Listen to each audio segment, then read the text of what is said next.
And hello, future social workers. Welcome back to the AM Corner, where we start our days right and our futures bright. And I am Andre, and today we will be diving into another important topic sa ating series, free series, which is the human behavior and the social environment, episode 2.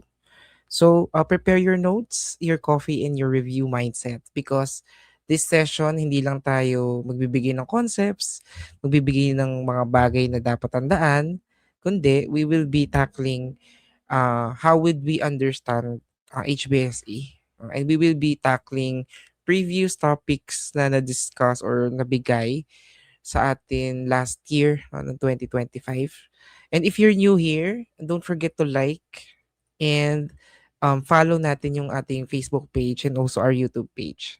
So check nyo na lang din sa ating, anong tawag dito, sa lower part ng screen, nandiyan ang ating Facebook page. And alright, let's begin and make this learning more meaningful. But for the meantime, please share nyo na rin yung live na ito. Para marami tayong makasama and marami tayong pag-uusapan ngayon.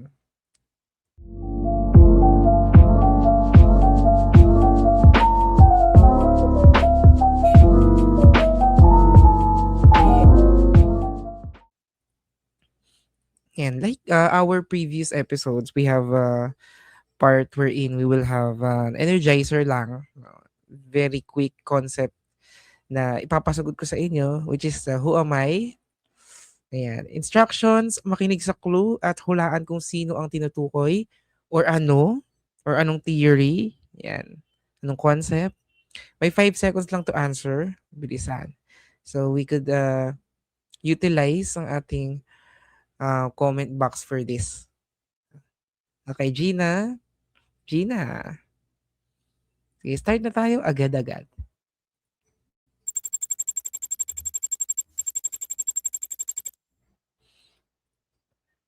I am a technique in psychoanalysis where patients are encouraged to say the first thing that comes into their heads without any conscious filters or censorship. So ano to? Sige, we could, take a guess. Send nyo lang sa ating comment box. Ano siya? What's that concept we're in? Usually nangyayari to sa atin, no? Nagsasalita tayo or better yet, halimbawa sa friends mo, you want to ease kung ano yung nararamdaman ng friend mo. So, you will, say to her or him na you can talk anything that comes in your head. Diba? And free association, libre. Okay? Thank you so much, Sir Andre Pumasako. Last September, malaking tulong talaga kayo sa amin. Keep up the good work po. Wow, meron tayong testimonial dito. You're welcome and I'm happy na I was a small part of your success. So you are the main driver, kumbaga, kung ano ka ngayon. And I hope to see you on the field din po. In free association ba? Hehe. Tignan natin kung tama kaya. Okay, the answer is free association. This is in psychoanalysis wherein patients require to say the first thing that comes into their heads. No, hindi siya na-filter, hindi siya like wala kang conscious blockage na iniisip. Oh, that's free association. Exercise pa lang 'yan, guys. Na kung makikita nyo, kung you're an avid viewer on our previous episodes, medyo madali and nag-i-increase tayo ng difficulty. Kaya I hope yung mga kasama natin ngayon will still be there at the end of this video. Okay? I refer to the holding of unconventional or non-normative beliefs such as unacceptable religious, political, or scientific views which may cause a person to be shunned or marginalized. Ano ito? Ano ako? Better yet.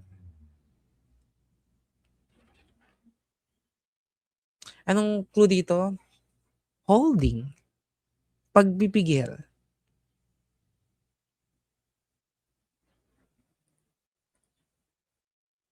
Sige.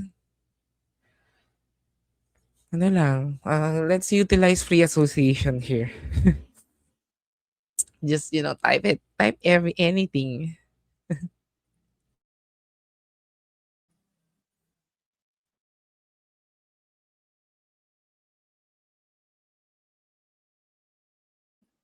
Sige, any guess? Lucky guess? Sige, i-reveal natin. Ah, we have deviants. Okay. Sige, yung ating mga 35,000 viewers, baka may ano kaya. Any lucky guess for this question? But I think we could reveal this. Yeah, tama. Cognitive deviance. This refers to the holding of unconventional or non-normative beliefs that society deems unacceptable, including religious, political, and scientific views. Sometimes this happens to us, no, na parang if you talk about something na religious, no, or political that might deviate from what is, pinaniniwalaan ng most of people. Lalo na ngayon, I feel na sometimes tayo in a political landscape, hindi natin nire-reveal yung kung kanino tayo naniniwala because we're afraid of, being um called as deviant and no answer. Yeah. Okay, next. Hmm. I am a special type of folkway that is considered essential to the welfare of the people and is based on strongly held ethical and moral values. Ano to? Clue is it's a folkway.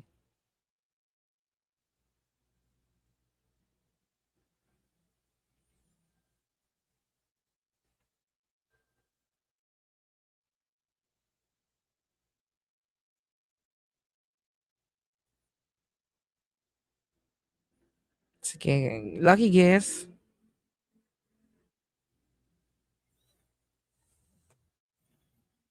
Ang clue dito is katunog niya is ano?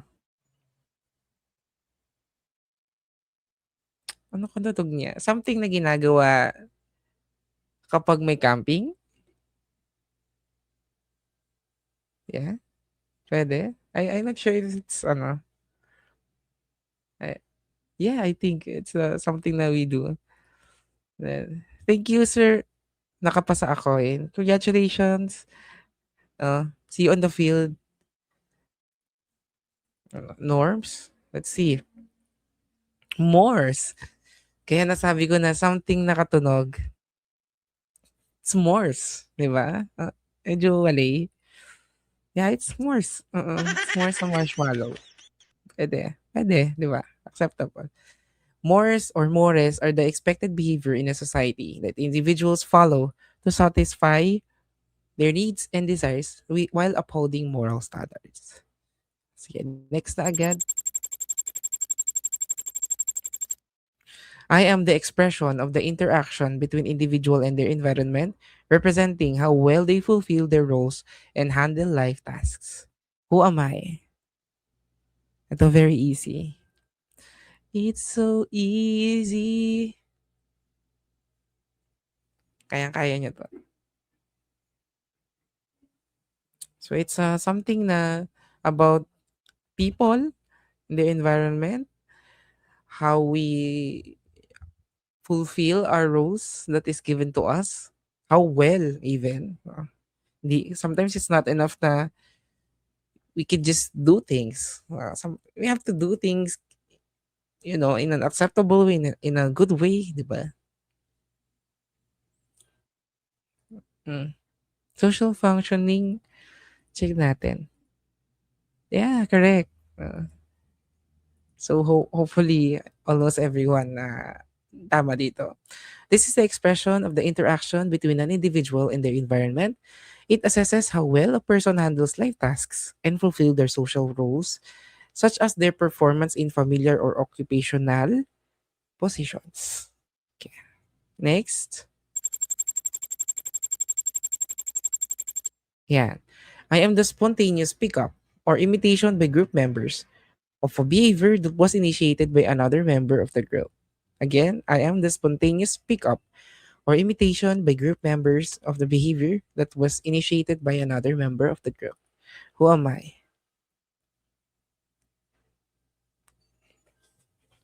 Clue natin, it's imitation, something that you see will be adapted. Uh, in a sense, yeah.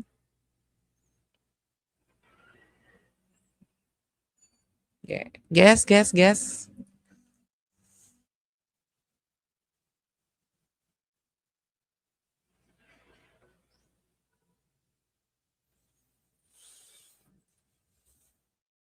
Social learning, contagion. Check natin.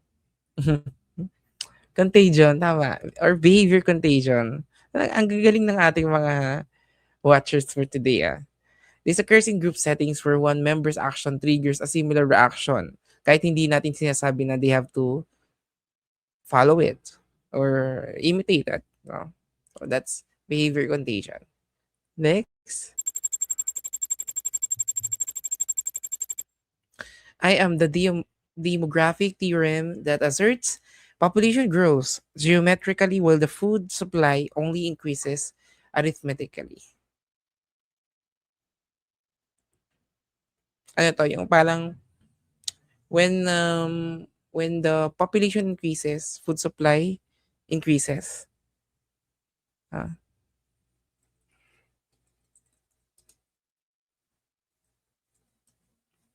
something that halimbawa tayo as human population, we are increasing on linear lang yung pagtaas ng food. No? So kapag hindi natin chinek yung population growth no, habang lumalaki yung population, ano mangyayari? No? Mapag-iiwanan yung food supply natin. No? Siyempre pag walang pagkain, there will be war, there will be diseases. Ayan. Anong theory ito? Ah, ayan, it's a clue. It's a theory. Lulubatas ko lang ilaw. Ouch. Nag-Christmas light pa ba sa inyo? Momentarily, namamatay ang power. I hope may power bank. Sige, ano to? It's a theory. Kung saan, halimbawa, we are not checking the population, mapag-iiwanan ng food. No? Kapag nag increase ang mga tao, diba, hindi pantay yung pagtaas nila. Thomas, sinong Thomas? Maraming Thomas. Merong Thomas na, ay, ano pala yun? Yung trend. Charot. Yan, Malthusian. Tingnan natin. Yes, Malthusian theorem. Correct. Ang galing-galing. Population grows geometrically while the food supply only increases arithmetically. So kapag hindi natin to napigilan, mas marami na yung tao kaysa sa resources that will able to sustain ang mga tao. So yan, it's Malthus. I am a psychological phenomenon where a hostage develops a mutual feeling of sympathy and understanding for their captor, sometimes even viewing the state as a common enemy. Enemy. Ano ito? I think this is something na lagi natin na-encounter. Even in mga ano natin, media or mga documentaries, meron din. Meron din to with mga series, no? Movies, etc. So ano tong phenomenon na to wherein we bond with our captor or halimbawa yung isang bata or sa person was kidnapped and then nagkaroon siya ng bond with the kidnapper. Yeah, yun yan. Sige.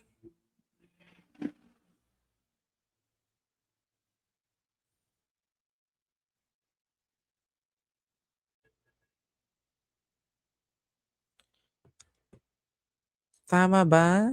Sige, any more answer? I hope you're writing these concepts down. No? Kasi baka makatulong din sa inyo.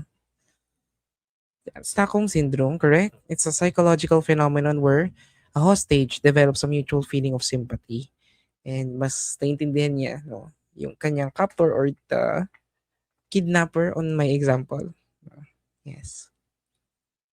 Next. I am a specific and irrational fear of high places that can cause significant anxiety or panic. Who am I? Ito yung I did not expect that I have. No? Kasi it was only manifested when we were in Bohol. Uh, it's na I was on a high place and then I felt that anxiety. Anxiety! Nakaramdam ako ng fear. Parang bang pinagpapawisan ka and then your legs are shaking. Uh, So yes, it's a phobia, but what type of phobia?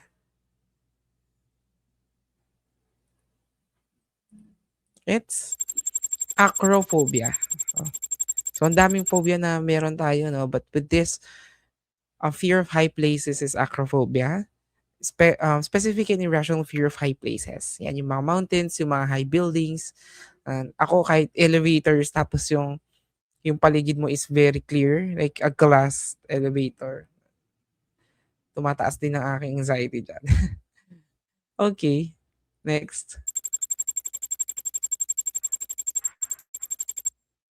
I am a mood disturbance characterized by mild mood swings, cycles of highs and lows that must persist for at least 2 years to be diagnosed. Who am I?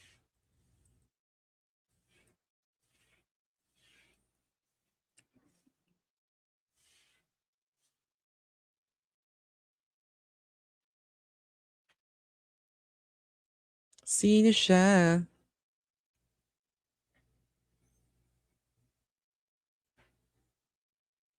Hmm. Sige, you have to be specific. What is this disorder on part of bipolar disorder? It's a form of bipolar disorder characterized by unpredictable emotional fluctuation. So you're experiencing depression and then hypomania. So ano siya?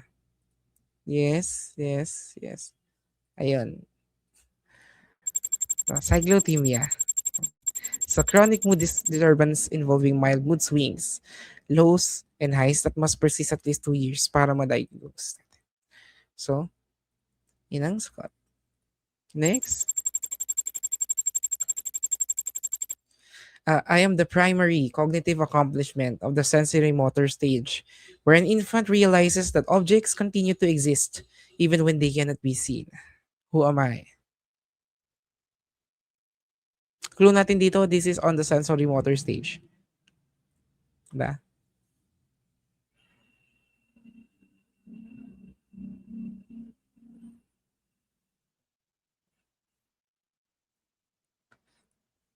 Ano daw? Okay. Okay. Maraming magagaling sa ating cohort ngayon.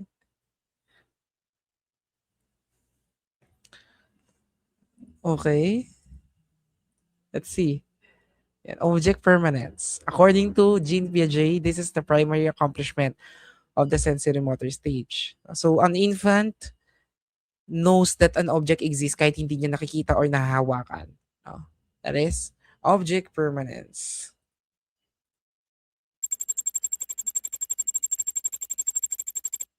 I am the virtue achieved in the final stage of life, where or when an individual successfully reflects on their life with a sense of satisfaction rather than despair. Who am I?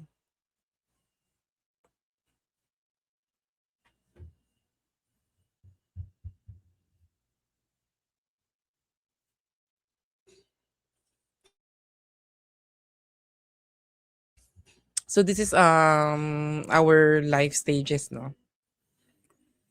And ang clue natin, it's within the end na. Patapos na.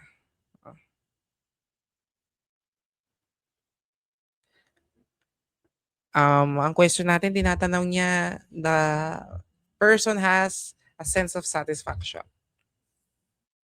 rather than despair. Yan. That's the question. Ay, ang dami magagaling. The answer is wisdom. This is under Eric Erickson's stage of development, integrity versus despair. Wisdom is achieved when an individual reflects on his life, na may satisfaction siya rather than marami siyang pagsisisi or what if sa buhay. Ah, so, yan. Marami ba kayong what if sa life? Sana hindi masyado. I hope we are doing the thing that we love.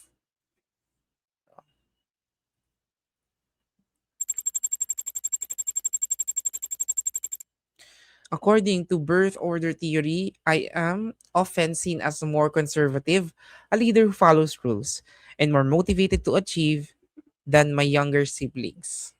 Who am I?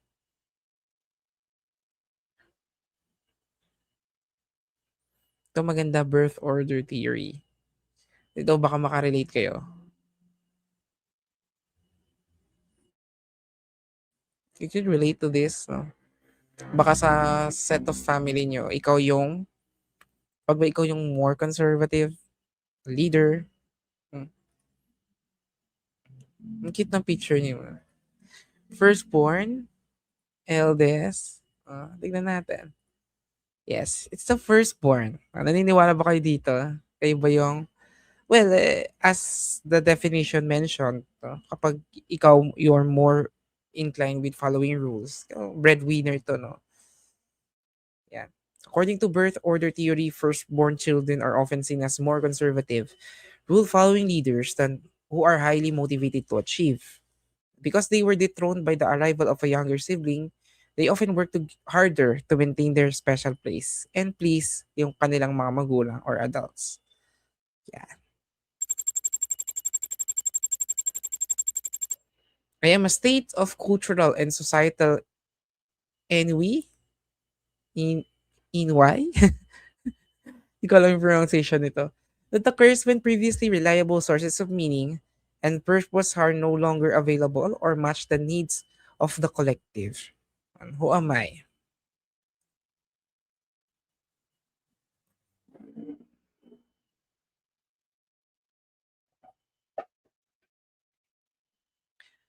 No longer available.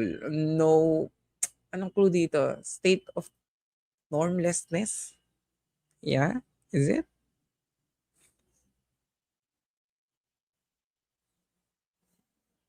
Hmm.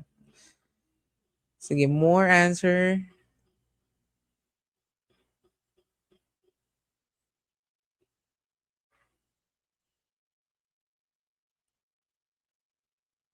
Okay, in fairness, tama. This term describes a state of cultural or societal instability that occurs when previously reliable norms and sources of meaning are no longer available or effective. This anime.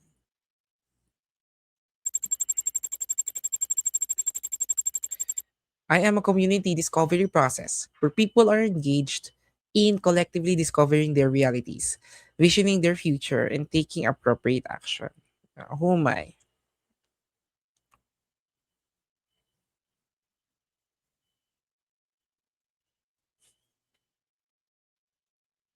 Sige, hula-hula tayo.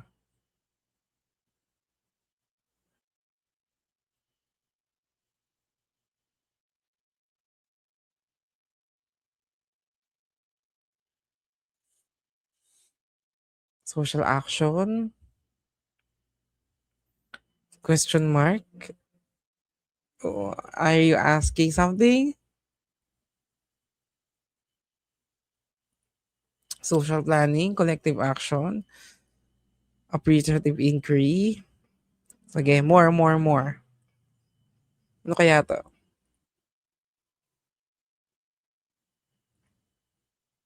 Let's see. It's a Filipino personality to. Pakikipag-alam.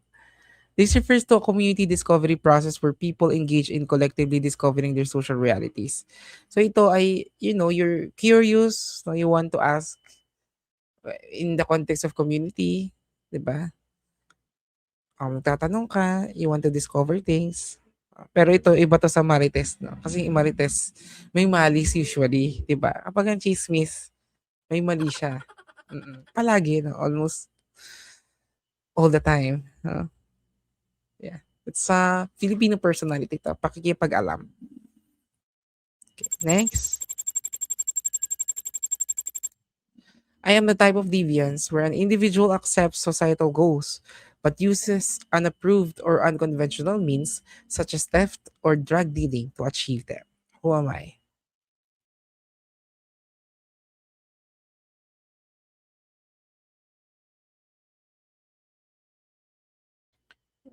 Guys, please like our Facebook page. We are um near na ng 1K followers.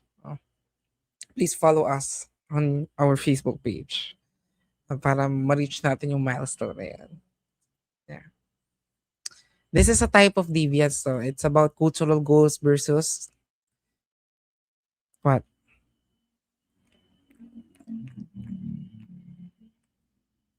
Innovative, deviance, ritualism.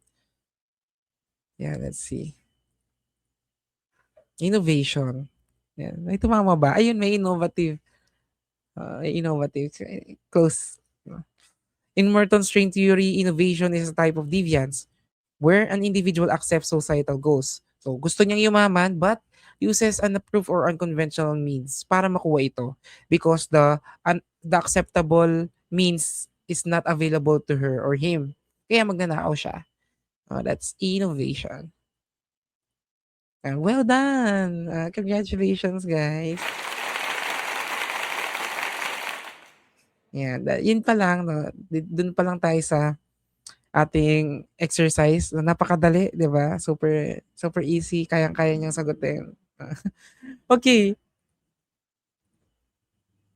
go na tayo na with our item analysis and 15-second answers. So same ano tayo, same format. I'll give you 15 seconds to answer the question. I want you to write it down siguro on a piece of paper. And let's analyze the answers no? And why is it that hindi tama yung choices na yun. Ready na kayo guys? If you're ready, please send a heart react on our comment box. Sige, send tayo ng heart, heart, heart, puso, puso, puso. Ay, easy. Sabi ko naman sa inyo, papahirapan ko kayo eh. Kasi, ay, may nag-react kasi sa akin. Ang dali-dali naman ng exam. Ayan. Yes, heart naman dyan. Yan, puso, puso. Lagi tayong dapat puso, no? May puso. Pagmamahal. Yan. Sige, ang hindi nagpuso, ako, hindi masarap ang ulam nyo. Yan. Heart, heart, heart. Yan. Thank you so much sa ating mga loyal viewers. Natutuwa ako na nandito kayo. Oh, kahit napaka-busy ng Sunday, no? Alright. Sige. Number one na agad.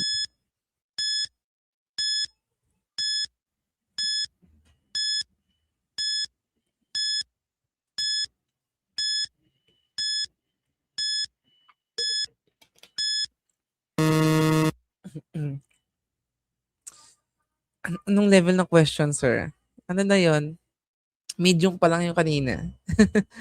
Alright. An industrializing city is characterized by contract-based relationship, formal social control mechanisms, and a highly specialized division of labor, where individuals interact primarily out of self-interest or instrumental calculation. According to Ferdinand Tonis, which structural typology does this society exemplify? Ang ganda ng tanong, no? First question pa lang. A. Gemeinschaft. B. Jers ay Verstehen. Yan. C. Anomy or D. Gesellschaft.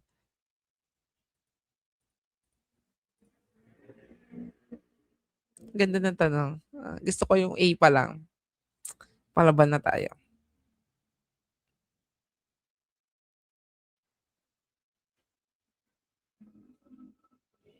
Okay. Most A. Ayan. C.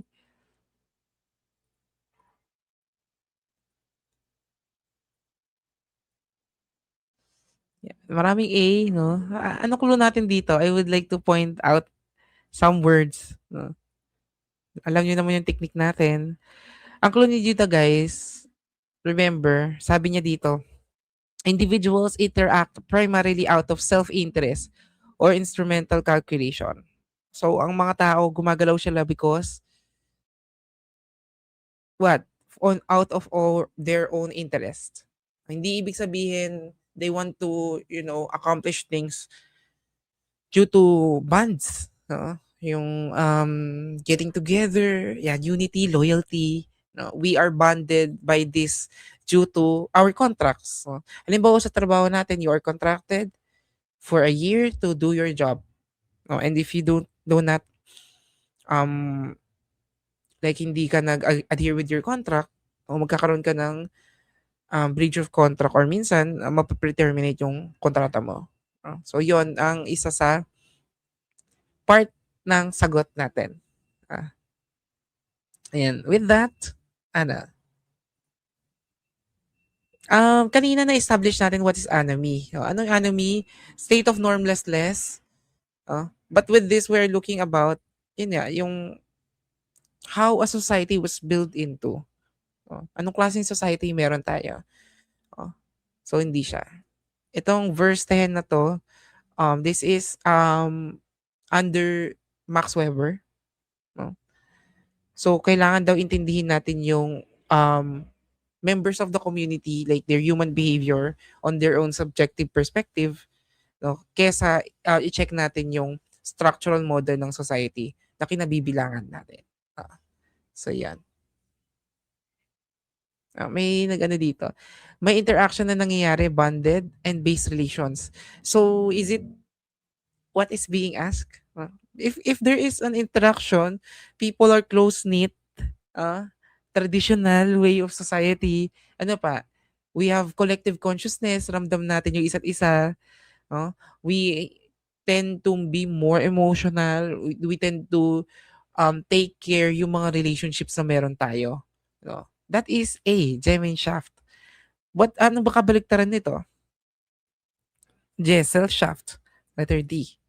No, sagot natin number 1, letter D. Ayan, narami nagkamali. Wala nang bawian. Ito. Okay. Bakit nga ba? Gesellschaft, it's uh, society is based on impersonal formal associations. Like we've mentioned, people are, impersonal, instrumental, transactional. No, meron tayong nakukuha sa isa't isa. Whereas kapag nasabi natin na Gemeinschaft, it's close-knit, no, personal relationships, ano pa, shared consciousness. Ito, isa lang tayo, no, collective ang mga tao. That is Gemeinschaft. Yeah. Two.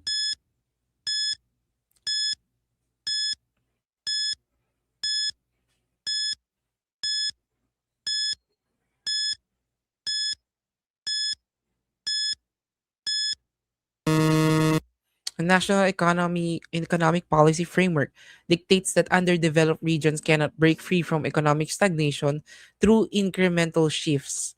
Instead, it mandates a massive, synchronized allocation of financial and infrastructural capital across multiple, mutually dependent industries, simultaneously to trigger self-sustaining development. This strategy aligns with which economic model? A. Big push theory. B. Dependency theory. C. Modernization theory. Or D. Neoliberal structural adjustment.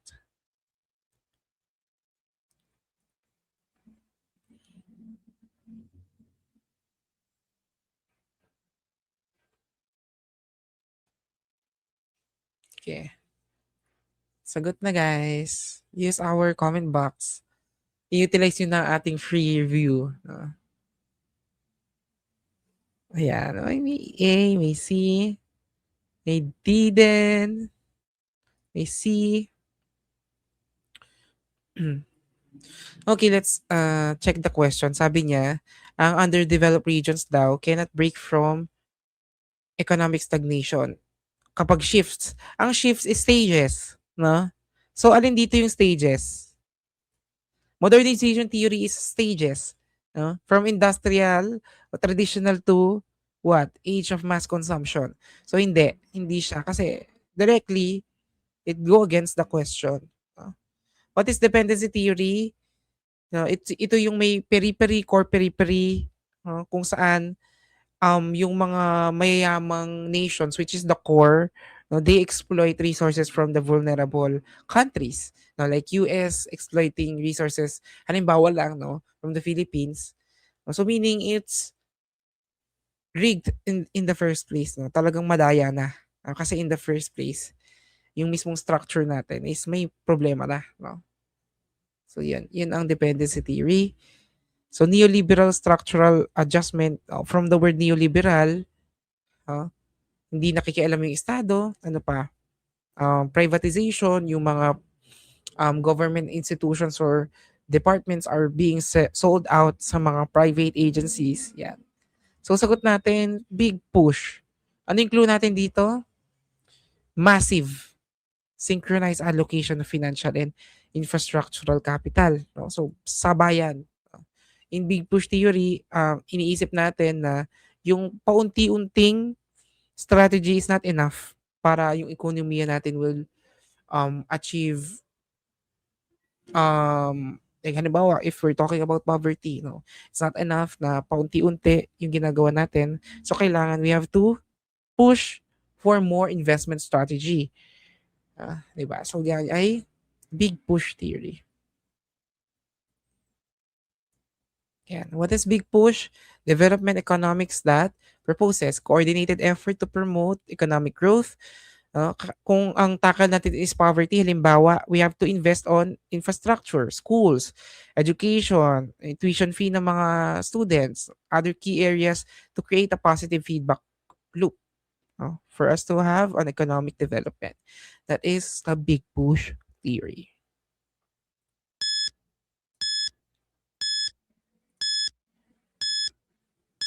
How?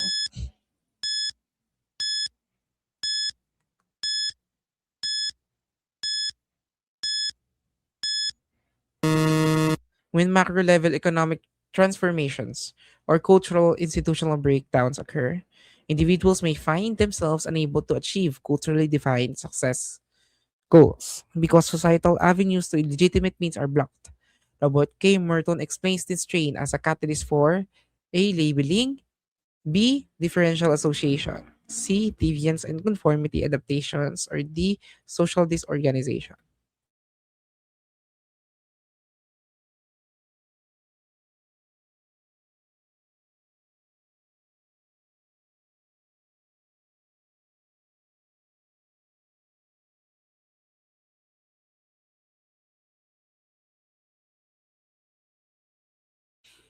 Sige, I have here. Can you put the number then para hindi ako malito siguro? Number and then the letter? Yan. May B, may D, may D, may D, may C. Ang galing. Very much diverse. Let us discuss this. Ang clue natin, Robert K. Merton. Robert K. Merton is the strain theory.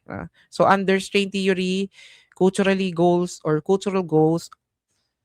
hindi natin ma-meet because there is a block, no, to the institution or block to the legitimate means paano mo ma-achieve yun. Kaya may strain na nangyayari. And this structural pressure forces individuals to conform, yung conformity, innovation, retreatism, and rebellion. Yun ang strain theory. Under that definition, alin dito yung connected with that? No? Under, under that concept. Although nasabi ko na yung isa, I've said the answer actually. Okay, when we talk about labeling theory, this is Howard Becker. Now, deviance is not inherent sa act or the action na ginagawa ng isang tao. It is inherent with the societal reactions. Paano ba mag-react yung society sa ginawa mo? That's why you gonna be labeled. That's labeling. Differential association is criminal behavior is a learned process. So, natututunan natin yung criminal behavior by our interpersonal reactions or interactions with other people. that cause us to create or to do delinquent values, or yun nga, natututunan natin. So, possible na gawin natin.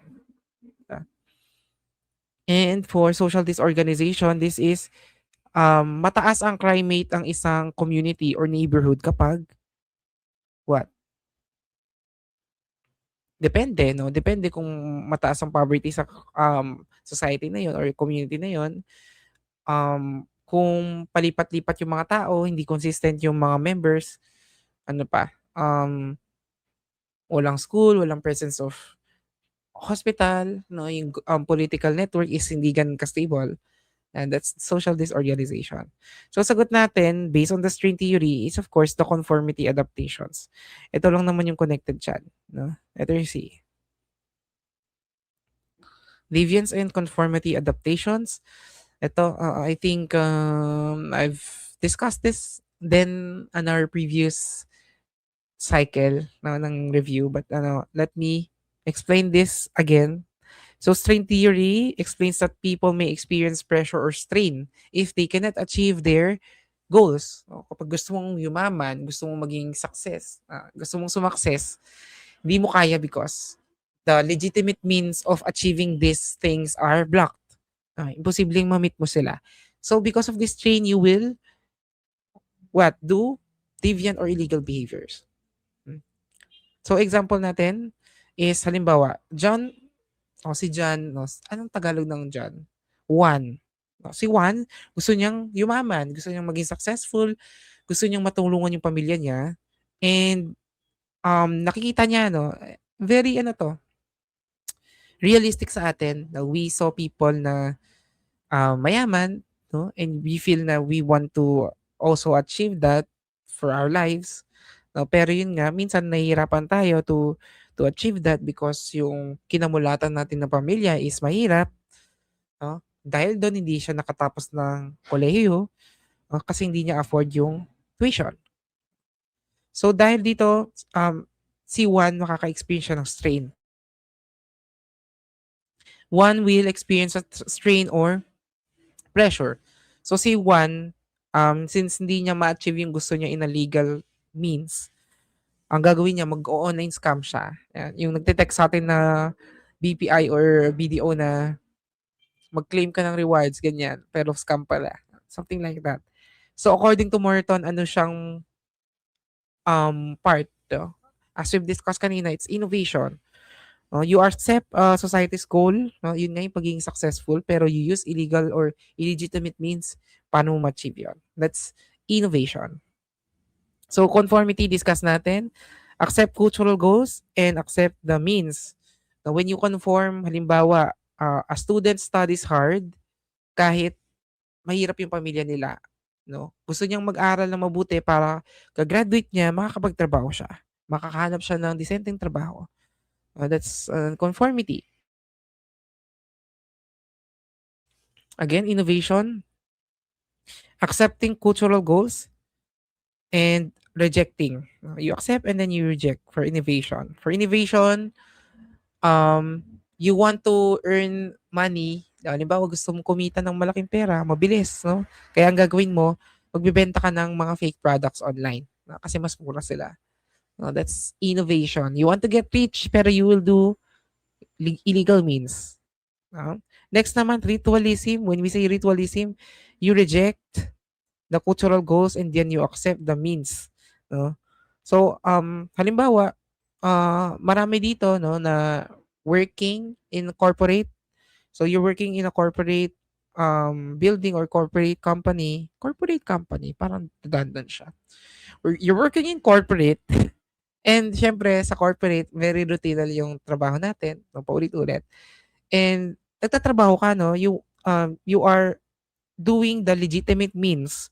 Pero yun nga, yung cultural goals mo is wala. Kasi you don't want to climb on the corporate ladder. No, ayaw mo na maging boss. No, ayaw mo promote. That's ritualism. Giving up achieving success pero you still follow the rules. Yan.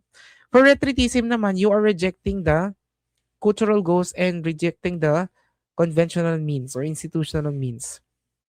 So kapag both na yan, ni-reject mo, mali pala, hindi check. It means na you are detached na. So, this is a person who are addicted in drugs and dahil nga drug dependent, you are withdrawn from the society. Di ka nagtatrabaho. You do not conform with the rules. You do not do your role. No? That's why you're detached. That's retreatism. And dito naman, we have here rebellion. For rebellion naman, you are rejecting the goals and system. And you want to replace them. Gusto mong palitan ito. Ano ba yung example ng rebellion from the word itself? You want to seek an economic and political system change. No? So, sasali ka sa isang movement. That is what we call rebellion. I hope that's clear.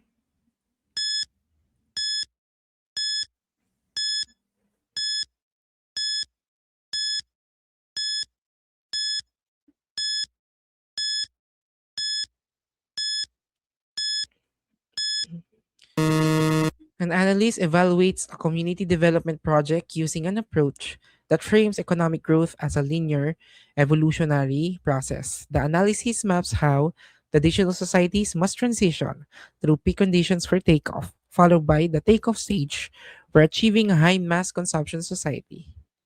Which theory underpins this approach? A, world systems theory; B, modernization theory; C, feminist development theory; or D, sustainable development theory.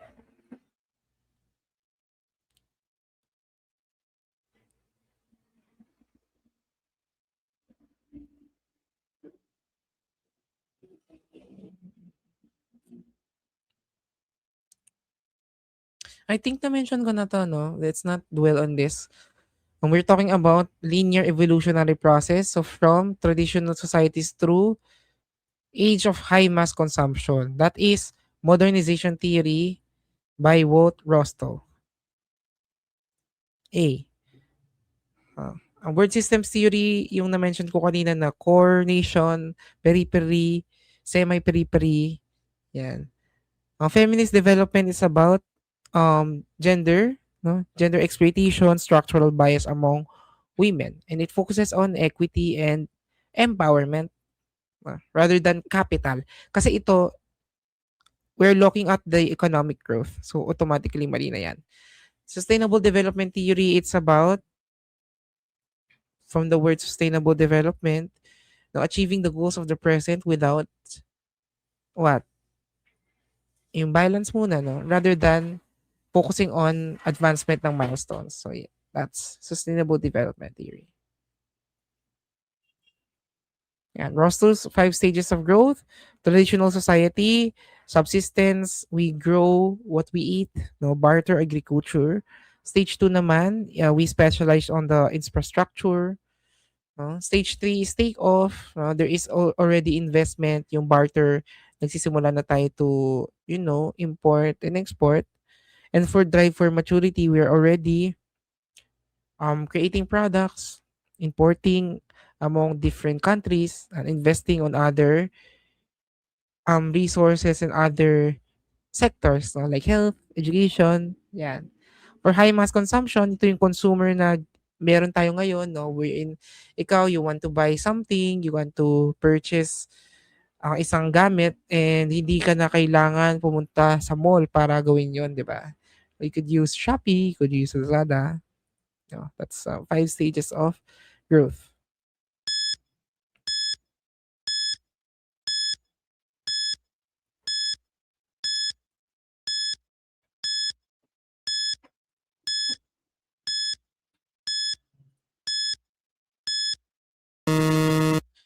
Global banking institution conditions its development loans on a country's agreement to cut state spending on public health care, deregulate labor markets, and privatize state utilities.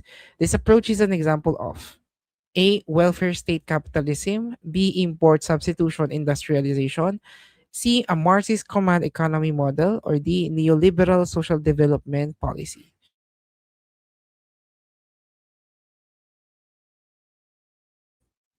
May clue dito, deregulation, privatize. O saan dyan? Sa apat na yan.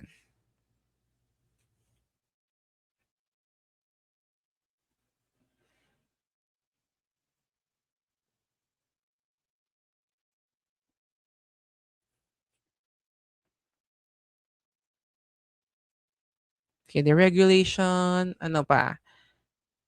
Ah, we want to liberate individuals para mas lalo silang halimbawa makapag-business, 'no? Kasi kapag kontrolado ng estado, masyadong mahigpit, ah, there's no free market, there's no free trade, ah,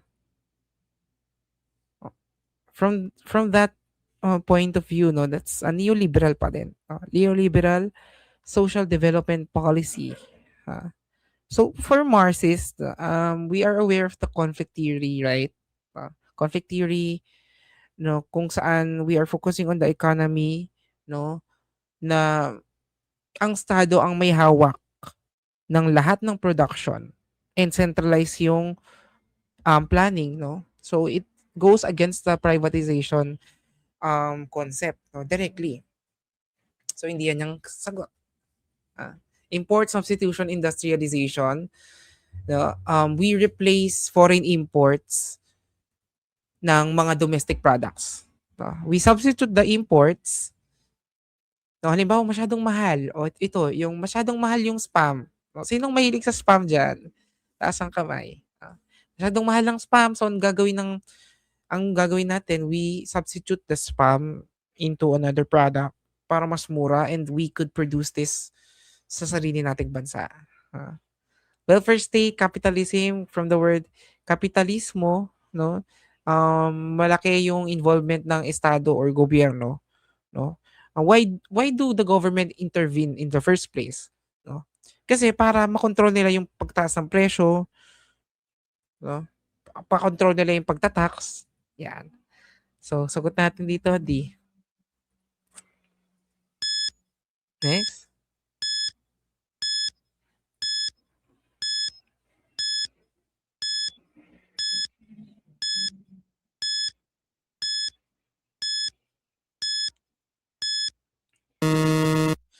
A community worker applies a framework that views a neighborhood as a complex network of interconnected organizations.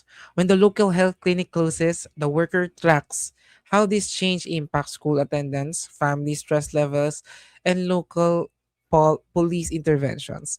This analysis is based on A. Conflict theory, B. Behavioral modification theory, C. Systems theory, or D. Rational choice theory. Major viewers niyo po for Muslim. Yeah, I observe as well. Sana ma-invite tayo, no? I hope na-invite tayo sa Mindanao part. Never been eh. Never been in that part of our country. And, hi, sorry, I'm late. Okay lang, number 6 pa lang naman tayo. And you could go back naman with this video. And see, anong clue natin dito? Complex network of interconnected. When something is interconnected, it's organized, ano pa, it has a lot of elements, and these elements, kapag may na-trigger na parte, lahat ramdam yan. So halimbawa, ito sa example natin, when local clinic closes, the worker tracks how this change impacts school attendance, family stress levels, and local police interventions. Kasi kapag may nagbago sa isang parte ng sistemang ito, no, the whole ecosystem will experience what? This equilibrium. No? So that is our favorite systems theory. C. Yeah. And what is systems theory in social work? Behavior is influenced by the variety of factors that work together and form a system. No, tandaan, no, ang isang parte ng buhay ng tao, malaking epekto sa lahat ng parts ng kanyang life. No? It's a combination of everything. No? It's interconnected, sabi niya. Advanced Eid al-Adha. Holiday ito. 27, right? Okay. Sige, next.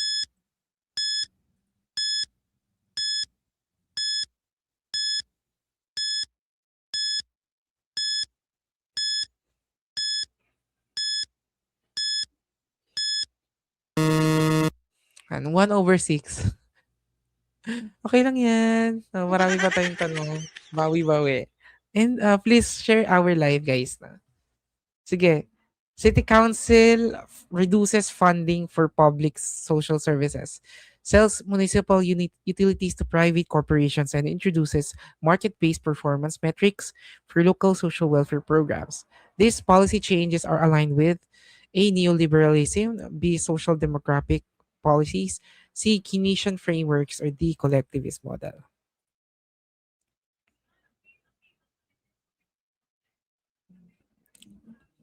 Ito, medyo ano lang, nagre-recur ang ating concepts.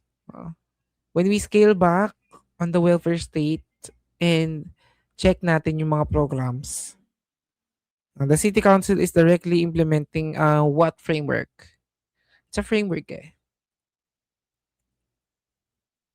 It's still neoliberalism. Ganun pa rin yan. Ah, market-driven solutions, privatization of public utilities, and use of public management. It's neoliberalism. Yeah.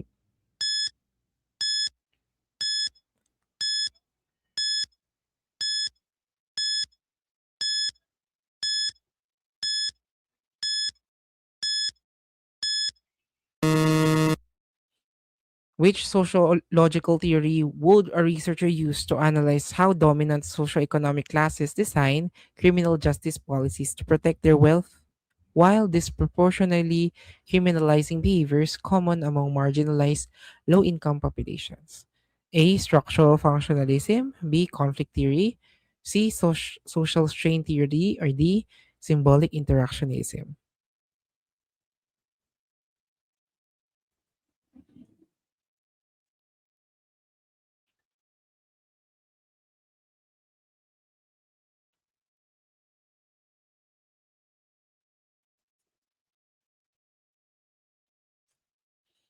Sige, sagot na.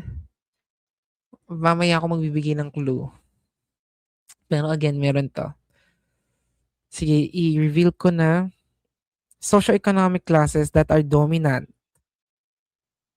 They want to protect their wealth, pero yung behavior that are criminalized among marginalized low-income populations are much more heightened or sensationalized or focused. No? Ano yun? Structural functionalism is what? No? It views that society as a stable system work together to maintain social order. Uh, So yan, how it was structured will differ kung ang isang tao will commit crime. No? So kailangan mas mahigpit ang ating social order. No? Strain theory, nakita na natin, na-discuss na natin yan. No? It's about cultural goals versus institutionalized means on achieving them. Symbolic interactionism is when we give symbols or meanings rather than checking no yung macro level power dynamics natin. No, this is a micro level theory no yung symbolic interactionism. Yan. Meron ditong sagot. B. Conflict theory, clue classes and wealth by Karl Marx. Tama ba? Yes, tama. Conflict theory.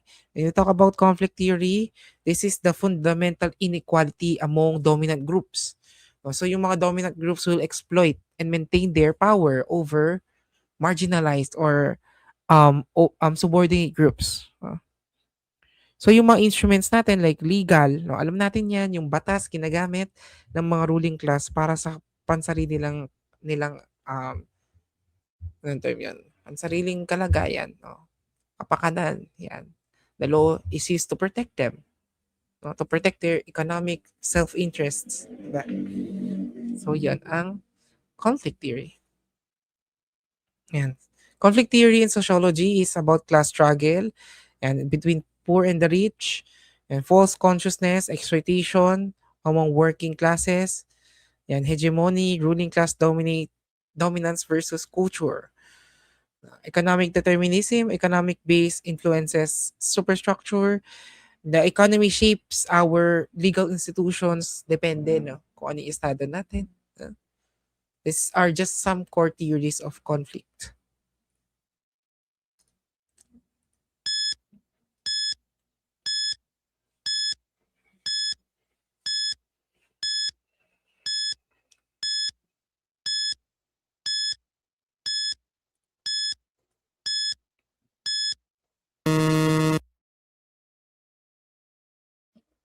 A country transitions from a traditional agricultural economy to a highly specialized industrial society. During this rapid shift, the shared collective values break down,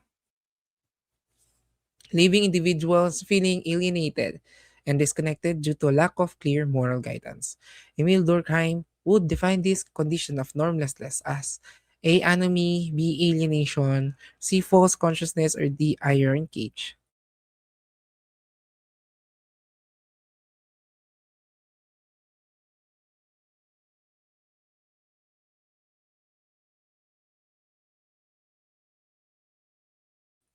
Luckily, ito ay ating nabigay, no, sa ating energizer. Tapos, yeah, sagot natin, normlessness is anomie. It's about relative normlessness. Kapag nagbe-breakdown yung ating morals, social control, ano nangyayari? Uh, the society should break down in order to create new norms. That's anomie. Alienation, it's isolation.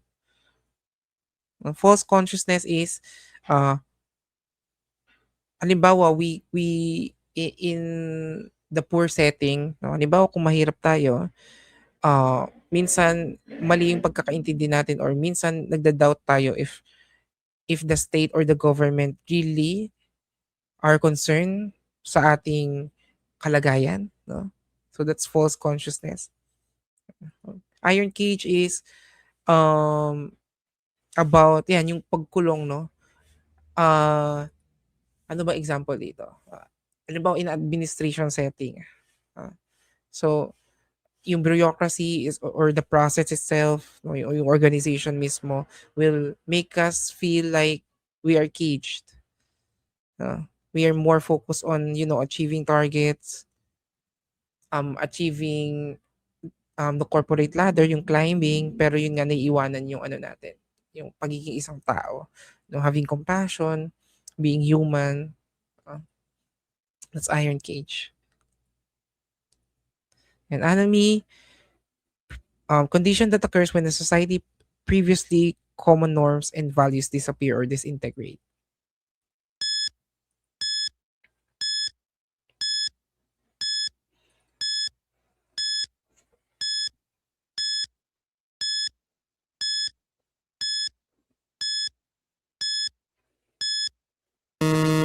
Development agency operates on a premise that economic growth must be driven by investment in education, specialized vocational training, and public health. They argue that enhancing the skills, knowledge, and physical well being of the workforce is the most effective way to stimulate long term productivity. This strategy relies on the A. Dependency theory, B. Word systems paradigm, C. Human capital theory, or D. Laissez faire approach.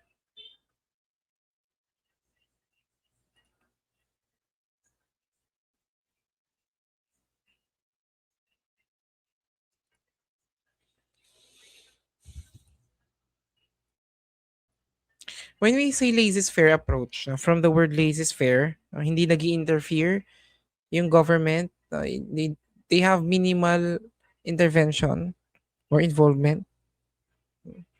That's laissez faire. Word systems, na-discuss na natin yan. There's a division of labor between the core, semi-periphery, and periphery. Dependency theory is about, yeah, that's the core periphery para. Word system is about the division of labor, uh, of wealth, division of wealth. So when we talk about human capital, nakikita natin dito sa ating choices is education, specialized vocational training, and public health care. Now, we are investing in the people, investing on their education so that we could or they could have increase in economic productivity. Oh. So kapag productive ang mga tao, they could have a sustainable development. Uh, Mas lalo tayong makakatipid, mas lalong magiging productive yung society mismo. No? Rather than focusing on the economic ventures, no? Kailangan yung tao nag invest tayo. No? If you invest on people, and that's human capital, no? Mas mabigat. Nakikita natin with this illustration, hindi siya equally distributed, no? So dapat mas mabigat yung investment natin in people rather than the profit. Sana alam ng lahat ng kumpanya yan, no?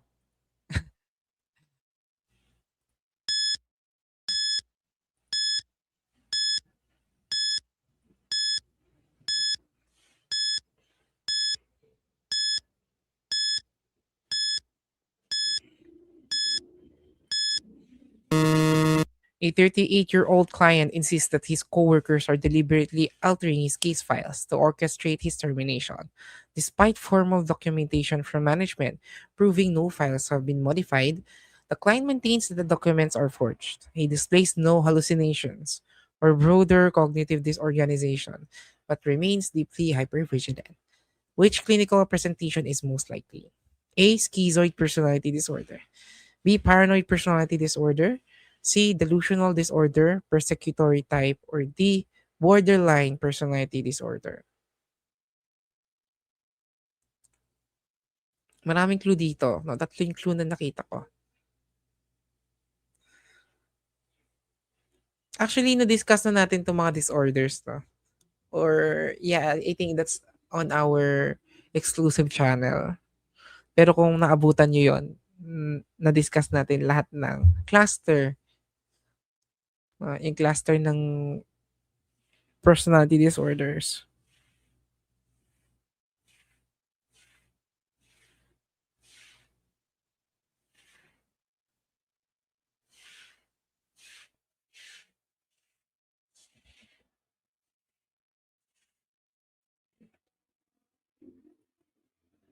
Okay, ano na? Ang sagot natin? Or number 11?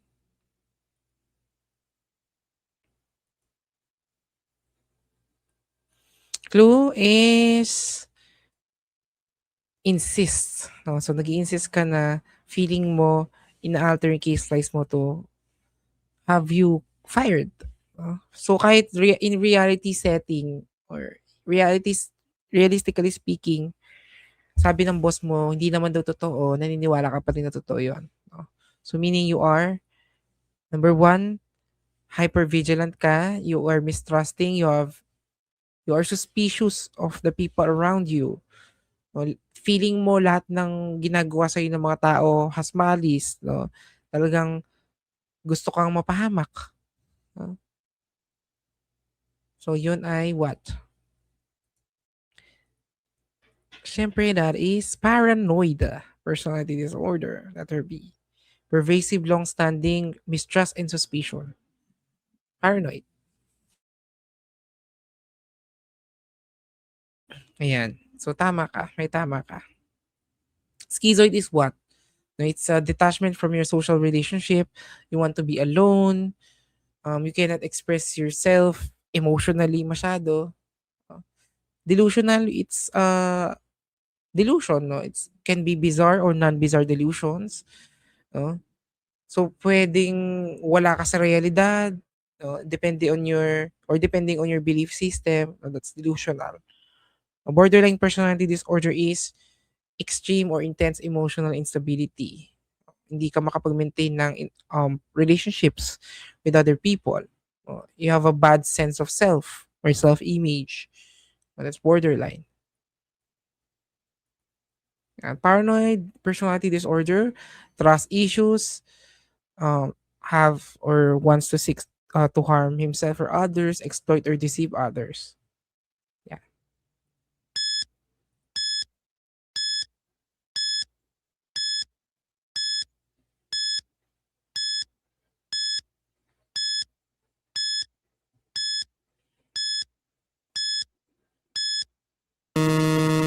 which developmental theories conceptualize the human personality as evolving through distinct structural fixed stages across the lifespan that are anchored heavily to internal psychosexual drives and conflict resolutions. A. Eric Erikson, B. Human tuloy. Jean Piaget, C. Rofenbrenner, or D. Sigmund Freud.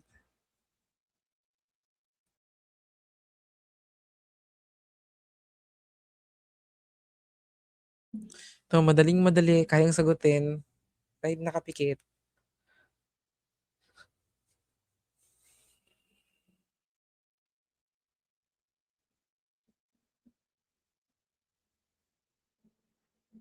Clue natin, it's a developmental stage, no? Pero ang tinitignan natin is about psychosexual drives, internal. No? It's about your human personality, di ba? Kaya di ba ang sagot?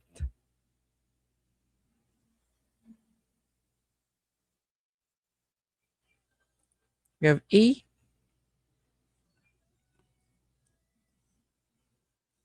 D. Okay, when we talk about Eric Erikson, ano yung pinaka-common? No? It's about 8 stages ng lifespan ng isang tao. That is psychosocial. Psychosocial to. Ah? So psychosocial, it's development away from biological. So sabi ni Eric Erikson, it's not the biological nature ng isang tao. It's about his social, it's about his cultural, it's about his relational. No? So yon. Jean Piaget naman, it's the cognitive. No?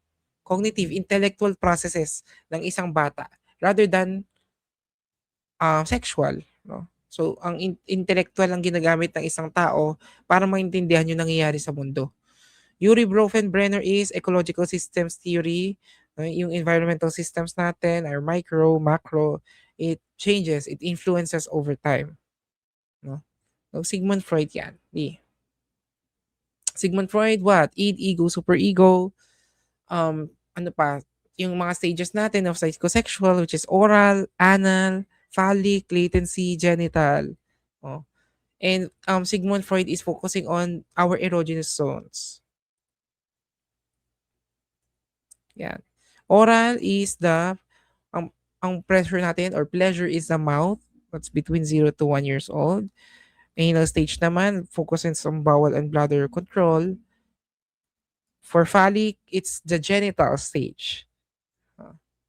So desire for opposite sex parent, that's Oedipus complex. Electra complex yung kabaliktaran. Latency stage, it's about peer relationships, tulog or dormant. Adolescent or genital stage, it's about your sexual relationships na you develop sexual interests with other people. And that's psychosexual stages.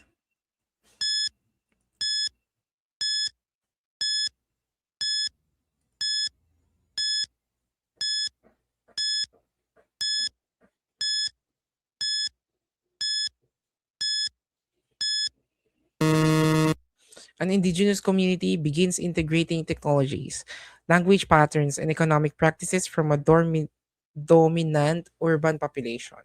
However, the community members firmly maintain their traditional kinship structures, ancestral spiritual ceremonies, and unique cultural self identification. This sociological phenomenon is best termed A. Assimilation, B. Acculturation, C. Amalgamation, or D. Enculturation.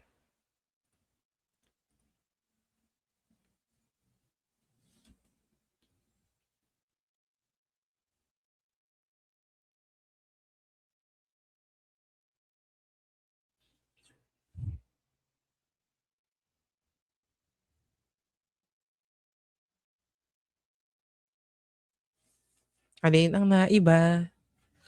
Okay. May A, assimilation daw.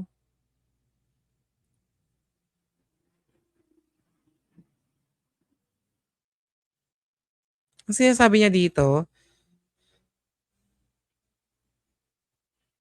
the IP community begins integrating technologies, language patterns, and economic practices from a dominant, so mas dominant na population. However, the community still maintained no, yung paniniwala nila, yung ceremonies, yung cultural identification. So kahit nararamdaman nila na they have to integrate, they still maintain their cultural practices. So ano yun? So with this, no, you are just adapting. No? From this is based on the fact na ang isang minority na cultural groups only adapts yung traits, yung technologies and practices from a dominant culture pero na-maintain niya yung original. Na the original, yung foundational cultural identity niya, yun yung core values na maintain natin. This is a process of what? When you assimilate or the assimilation, you completely absorb the dominant culture. Pero with this, hindi naman niya na-absorb, no? Yan. Enculturation is what? Individual learns and internalize a traditional content, yung norms and requirements of their own culture of at birth. No? So, na-absorb mo yung mga culture and traditions kung saan ka pinanganak rather than adapting sa labas no? Or other culture. That's enculturation is inside. No? So, yun ang clue natin. Amalgamation naman, it's the biological and cultural blending ng isang ethnic group. So, ang isang ethnic group A and ethnic group B is magko-combine sila to create a new culture. Yan. Sagot natin, ano pa bang natitira dyan? That's acculturation. B. Yan. So, marami na nakasagot. Yan. Acculturation, process of cultural exchange and adaptation between groups. Cultural retention naman is maintaining the core cultural elements. Cultural change, ito yun yung nagbago, no? Nabago yung language, pananamit, yung mismong group norms. Yan.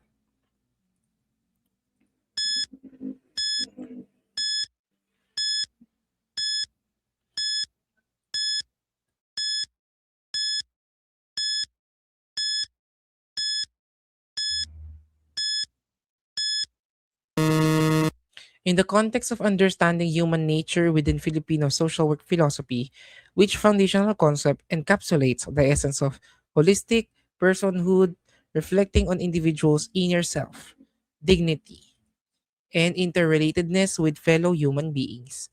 A. Pakikisama. B. Hiya. C. Pagkatao o pagkatao. Or D. Katarungan.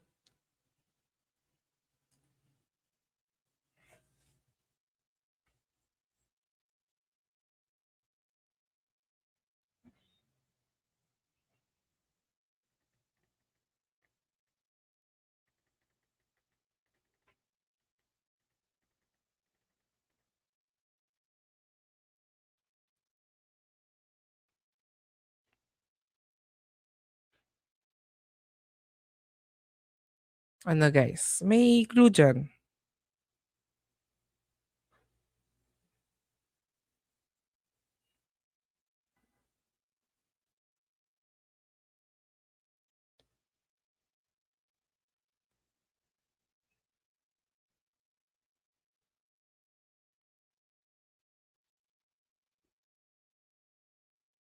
Clue. Ayun no. Yung clue na word.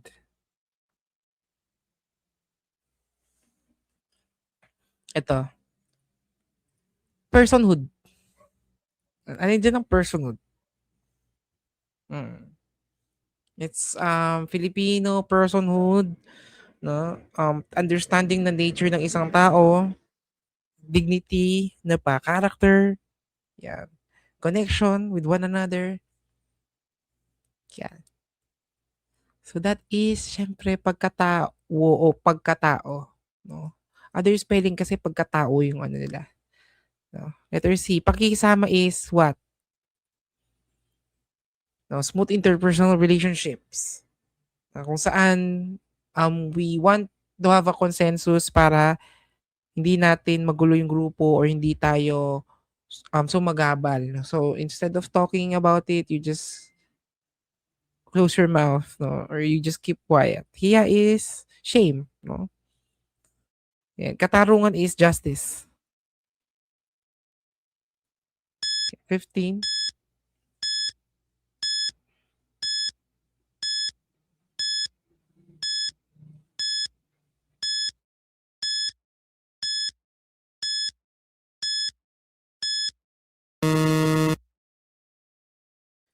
A social worker observes a mother who consistently stops her child's disruptive behavior by removing an unpleasant chore from the child's daily schedule whenever the child completes homework on time.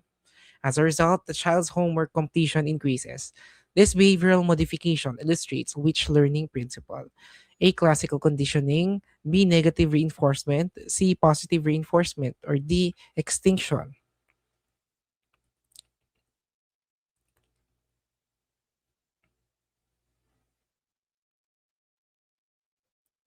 We've covered this then pala. Diba? So, kung hindi nyo pa napanood guys ang ating exclusive videos, we have that on our YouTube channel. So, subscribe lang kayo so that you could access those videos. We've covered this then. No? Conditioning. Yan. So, anong klaseng conditioning ito? Or in that part, that context? No? So, with this, it's a reinforcement. Una-una.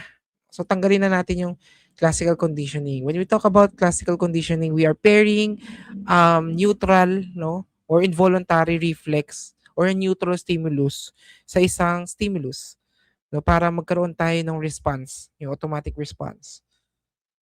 So, walang consequence dito. No?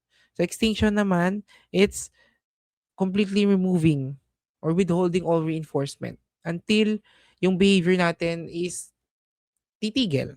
No? Babagal or titigil entirely. That's extinction. Is it positive or negative? Unpleasant chore, tinanggal. Siyempre, it's negative reinforcement. B. Yan. Goal natin is to increase a target behavior. For negative reinforcement, what do we do? No? You increase the desired behavior na matapos ng bata yung kanyang homework. So, paano nyo matatapos? By means of removing or avoiding an adversive pleasant stimulus. So, tatapusin ko kung tatanggalin ko yung or kung, halimbawa, sasagutin ko yung assignment ko if hindi na ako maghuhugas ng plato. Unpleasant stimulus yung chore. So, that's a negative reinforcement. Yeah.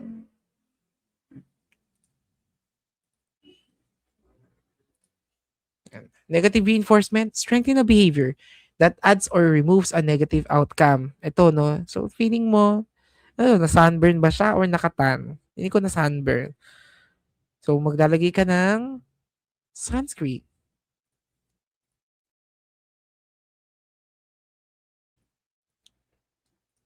Yan.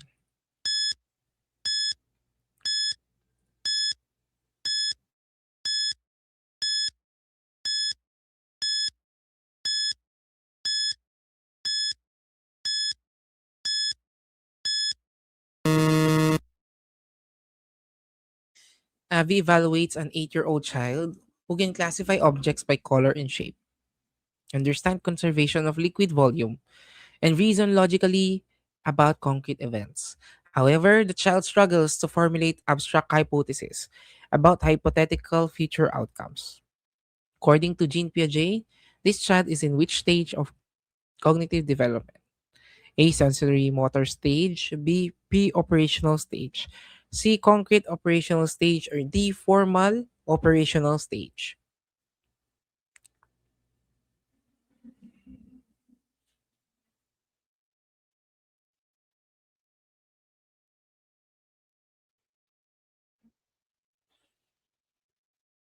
Saan tayong stage under Jean Piaget? Ito.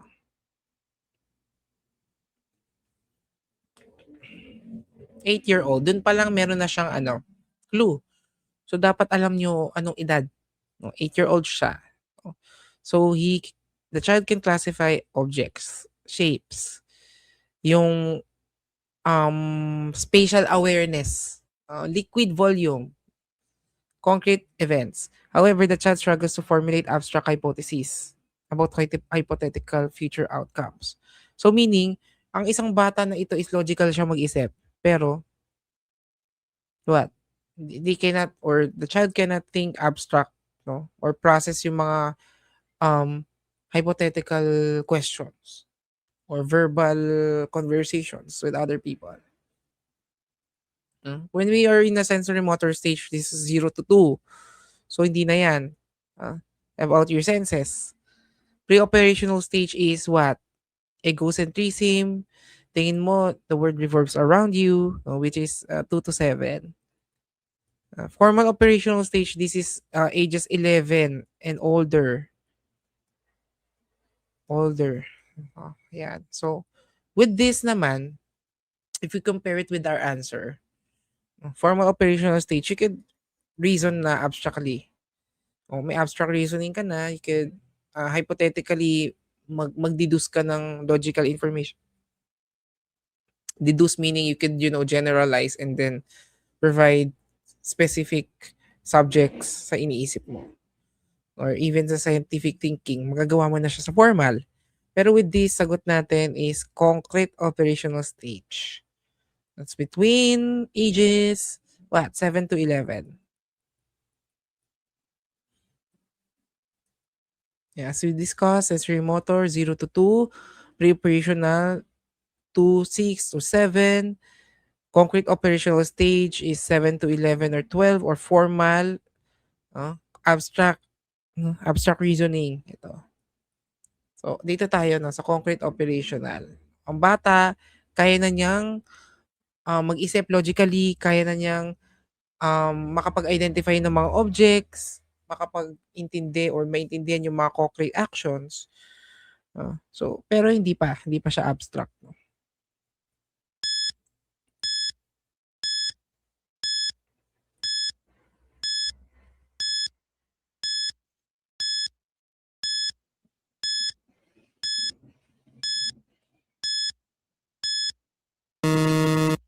According to Yuri Bronfenbrenner's ecological systems theory, which level of the environment encompasses the direct, immediate, face-to-face interactions, relationships, and individual experience within their home, school, or immediate workplace. A. Microsystem, B. Mesosystem, C. Exosystem, or D. Macrosystem.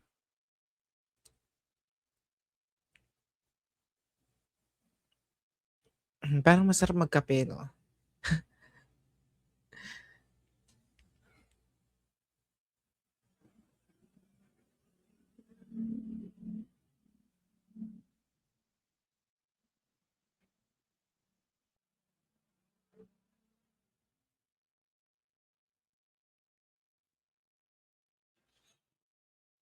Okay, sabi niya, layers, no?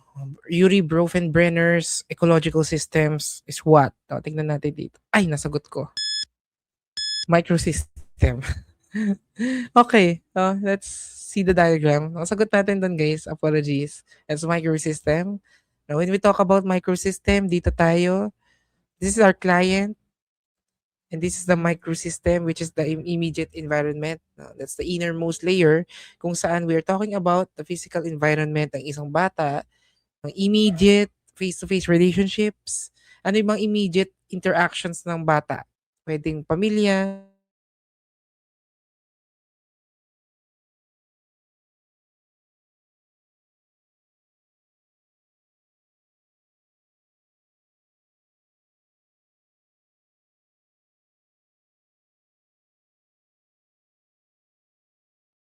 ayan. Ulit, ano nga ba yung immediate interaction ng isang bata? Family, yan, school, classroom, peer groups, and the workplace. Kung hindi yan bata, kung nag-work na yan. I mean, adult. Okay. So that's microsystem. Mesosystem natin is what? Link. No, our connections between our environment. So when we talk about ecosystem, our indirect environments. Ano ba yung indirect natin na we don't directly participate with these groups? Ano? Halimbawa, yung mga municipal decisions, ano pa? workplace policies, those are EXO. So meaning it's not affecting us directly, pero apektado tayo. No? We don't participate to them directly, pero we are affected by it. No? Macro system, yan, pangmalakihan na to. No? Macro system is the cultural values overaching no, lahat ng ecosystems, yung batas, customs ng isang society. And the chrono system is the changes over time. So that's our Yuri Brenner's ecological systems theory.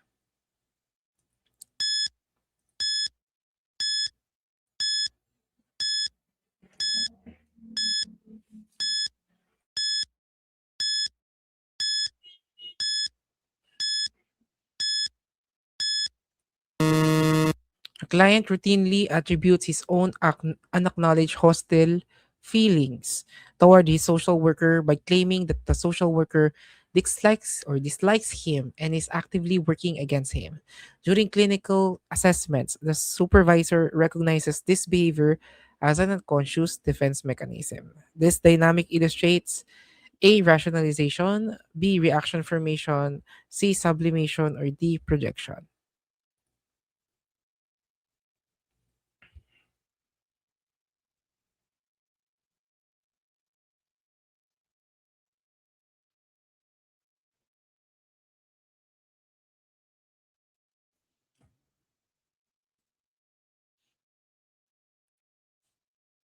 Sabi niya, social worker dislikes him and is actively working against him. So he or the client is attributing his own, no, pansarili niyang hostility towards the social worker. Tingin ng kliyente natin, pinapasa niya, no? Pinapasa niya yung iniisip niya towards the social worker. No? Ayan, yan ang sagot. B, what's our reaction formation? The reaction formation is no, converting unacceptable impulses into direct opposites. Such as halimbawa, uh, treating someone na hindi natin gusto. No? Nangyayari to, no? Yung parang ayaw na ayaw mo yung isang tao. And then you have to, express kindness sa kanya. No? That's reaction formation. Sublimation is the manageable, no? It's the mature defense mechanism we're in. Yung mga impulses natin is translated into unacceptable activities. Kapag may anger issues ka, you will be geared into sports. And sublimation, projection, reaction formation, rationalization is you construct logical justifications para ma-excuse yung behavior mo, no? Rather than transferring it to someone else. But when you transfer that discomfort, no, when you don't acknowledge to yourself yung own feelings mo, you will project it sa ibang tao. That's projection. Letter D. Yan. Forms of projection, attributing bothersome qualities, attributing positive qualities into someone else, assuming other people share beliefs, opinions, assuming other people have the same skills and abilities. That's other forms of projection.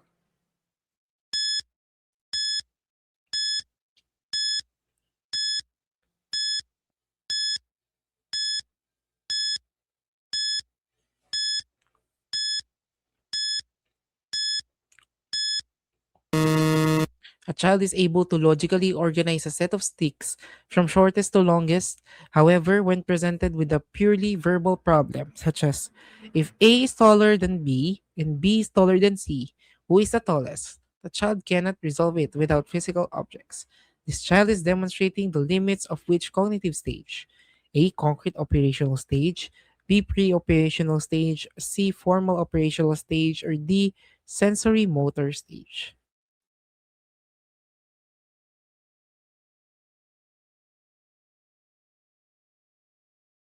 Anong stages ito? As we've discussed kanina.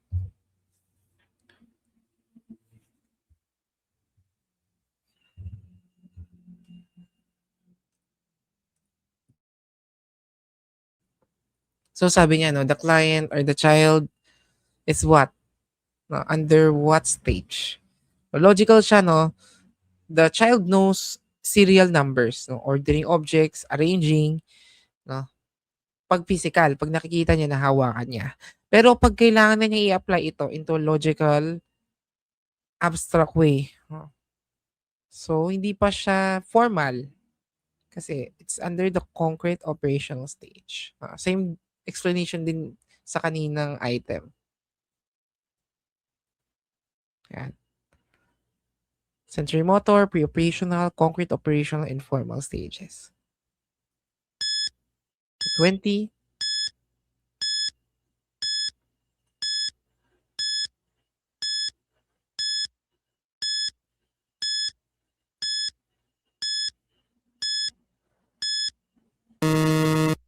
A social worker assesses how a child's development is affected by the connection between their parents and their school teachers.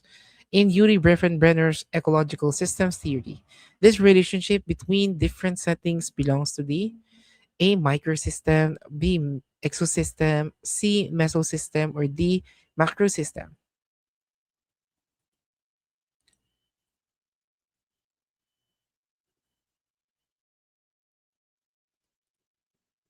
So we're talking about the connection between their parents and their school teachers. So ito no, under Brenner's ecological systems theory, we don't look in the environment in isolation or the child itself, the parents itself. Tinitignan natin paano ba nag interact. What's the connection? What's the interaction, communication, and the link between our immediate settings? With this example, ano ba yung link between the parents and the teachers? Huh? So yan ay mesosystem. Letter C. Yan, marami naman tumama. No? Yan. Next.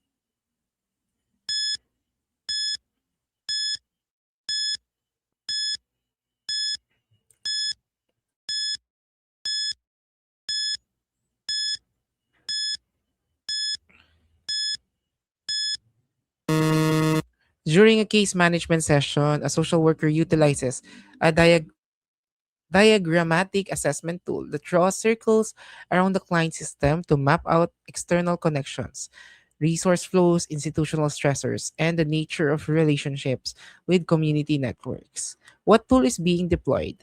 A genogram, B culturogram, C sociogram, or D echo map.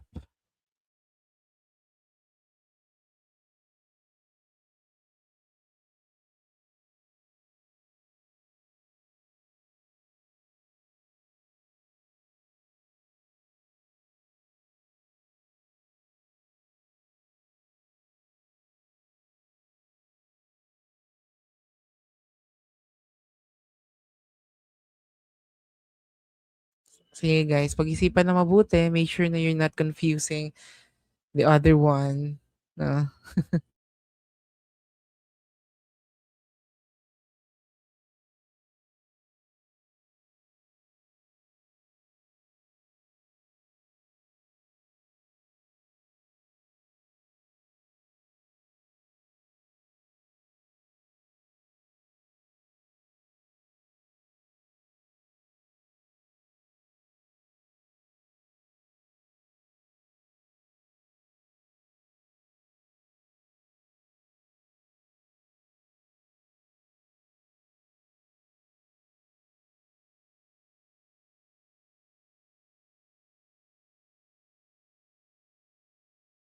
Okay. B, echo map. D. Tingnan natin. Ayan. Utilizes a diagrammatic assessment tool that draws circles around the client to map out external connections, resource flows, stressors. So ito yung ginagamit natin to make visualization sa kliyente natin or sa family system within their ecological context. We use symbols kung para makita no kung gaano kalakas no, yung quality ng relationship, yung direction ng resources and the stressors between the client and the client's external systems such as yung schools, clinics, ano pa, workplaces and social networks. Ang tool na ginagamit natin kasi ang genogram will try to understand family structures, no? So yung biological relationships natin nandito, intergenerational dynamics across multiple generations. No? Culturogram is about it is a tool to assess our unique cultural backgrounds. And sociogram is a visual map to chart our interpersonal attractions, our repulsions, yung social preferences natin, rather than institutional. Pag institutional, it's what? Echo map. D. Yan. Sample natin ng echo map. Yan. Zoom natin.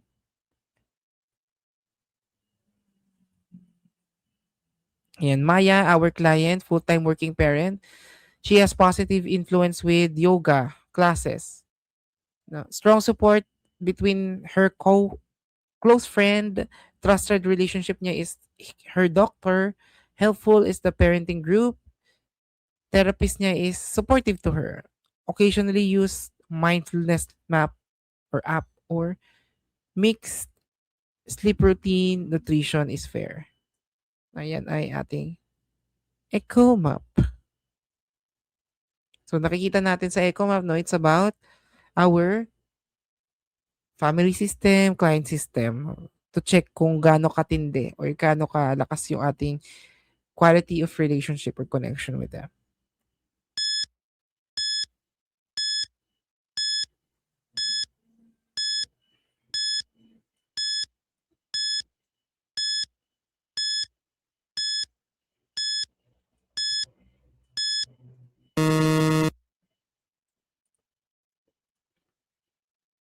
A family case file reveals an intricate visual map spanning three generations, using standardized squares, circles connected by lines to track historical patterns of hereditary illness, behavioral addictions, and emotional cutoffs between grandparents, parents, and children. This tool is identified as A. Echo map, B. Social network map, C. Genogram, or D. Timeline. See? Na-spoil ko to. I think I said it. Nasabi ko ang tamang sagot. Pero yun na. Let's review.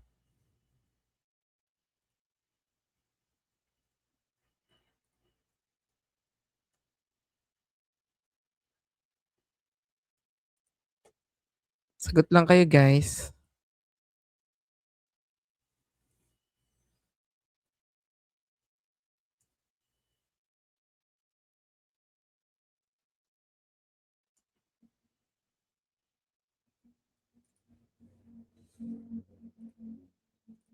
Siyempre, ano na yan. No? Alam na natin yan. Squares and circles. Sabi niya. No? For genogram, no, which is our answer, yeah, genogram C, no? It's about the family tree. No, we call this the tree. No? It's a family tree wherein we provide detailed data on intergenerational relationships, patterns of behavior, psychological conditions, yung health histories across multiple generations. No? Bakit naman natin ginagawa to? No? We want to understand the trends when it comes with hereditary aspect, on the family system ng kliyente natin.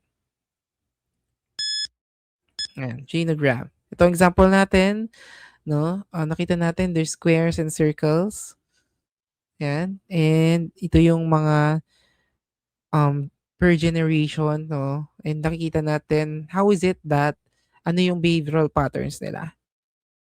That is our example of genogram. Para hindi tayo malito. This is like a family tree.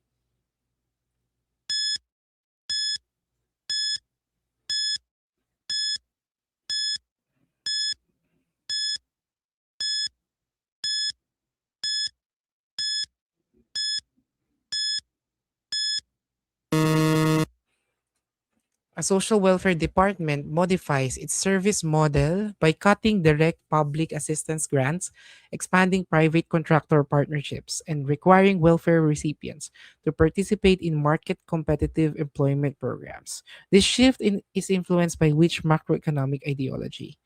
A. Neoliberalism, B. Democratic socialism, C. Keynesian economics, or D. Marxist political economy.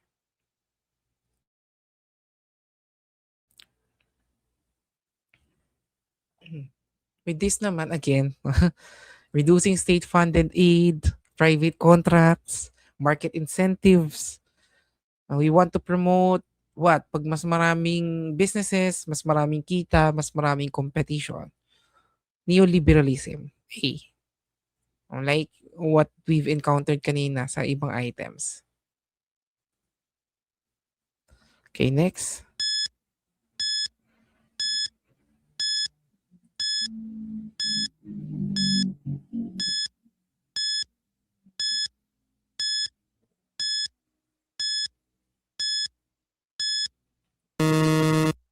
A community is struck by an unexpected, devastating typhoon. A generalist social worker arrives at the emergency shelter and immediately organizes food distribution, establishes a secure communication center for displaced families, coordinates medical triage, and conducts brief psychological first aid. This intervention strategy reflects A. Long-term rehabilitative therapy,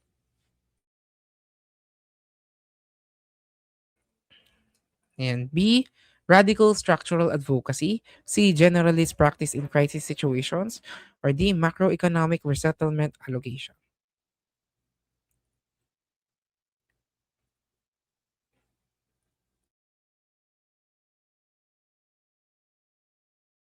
Ano bang ginawa niya, no?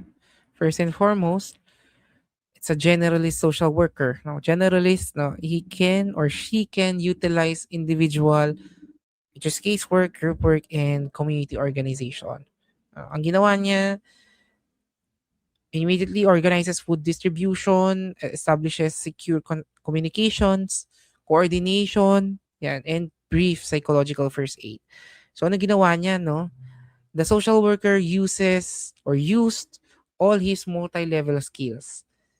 From macro level to micro. Sorry. From micro level to macro level. Yung micro level na ginawa na is the psychological first aid. Even the provision ng food distribution. For macro level, it's resource coordination. No? Gusto niya or the social worker aims to provide equilibrium or restore the equilibrium ng mga kliyente. No? That is what? Generalist practice in crisis situation. Ito yung pwede nating gawin, no? Kapag, halimbawa, nagkaroon ng bagyo, and earthquake, and nasa rehabilitation center tayo. You have to be able to utilize all the necessary skills na nararapat. Generally, social work can work as a child welfare, case management in different setting, community outreach, program coordination. Best for individuals seeking a well-rounded education and flexibility to work across various social work roles before committing to a specific focus.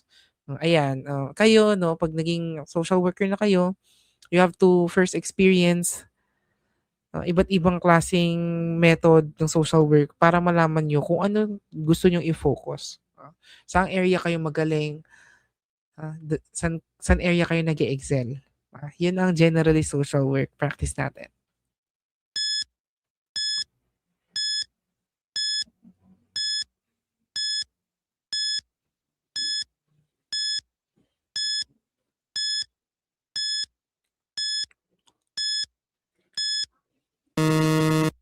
Family assessment reveals that parents and children have unclear personal boundaries.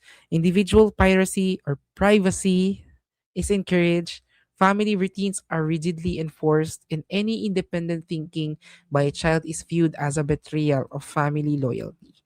This dynamic is characteristic of which system pattern? A. Disengaged family, B. Differentiated family, C. Blended family, or D. Enmeshed family.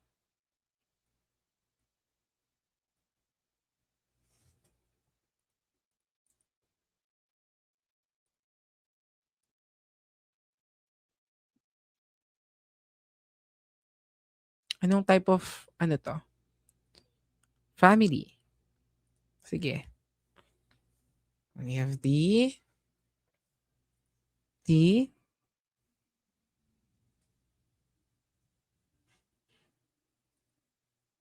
sige.